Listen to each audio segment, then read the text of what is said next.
Mebel buyurtma qilmoqchisiz. Mebellaringiz siz xohlagandek chiqishi uchun mebelchilar bilan qanday kelishish kerak? Birinchi navbatda uyga, mebel qilinadigan joyga mebelchilarni chaqirish kerak hamda joyida yechimlarni so'rab olish kerak. Ya'ni siz o'zingiz bilmaydigan yoki ko'ra olmaydigan решениyalarni mebelchilar, agar haqiqatan professional mebelchilar bo'lsa, o'z ishini ustasi bo'lsa, ular kelib sizga joyida решение berishadi.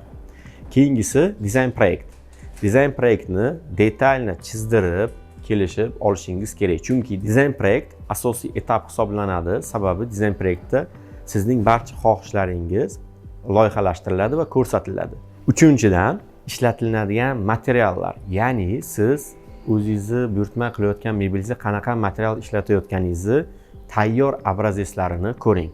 Va to'rtinchisi, barcha proyekt, material, hamma narsani shartnoma asosida kelishilgan holda buyurtma qiling. Bu eng asosiysi. Sababi, agar siz shartnoma asosida buyurtma qilmaydigan bo'lsangiz yoki og'izda bo'ldi, zo'r, xo'p bo'ladi, shunaqa qilamiz deyiladigan kelishuv bo'ladigan bo'lsa, ertaga 1 oy, 2 oydan keyin mebel uстановка qilinayotgan paytda siz hamda mebelchi o'rtasida ziddiyat kelib chiqishi mumkin. Chunki siz boshqa material yoki boshqa xohishlaringiz bo'lib turib, mebelchi boshqa narsani qilgan bo'lishi mumkin. Aynan mana shunaqa hollarda agar sizda qo'lingizda shartnoma bo'ladigan bo'lsa, oson, shartnomada nima yozilgan, o'sha bo'yicha qilinganmi, yo'qmi tekshirasizlar.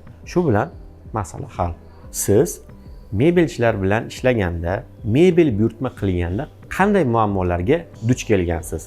Fikrlarni kommentariyada yozib qoldiring.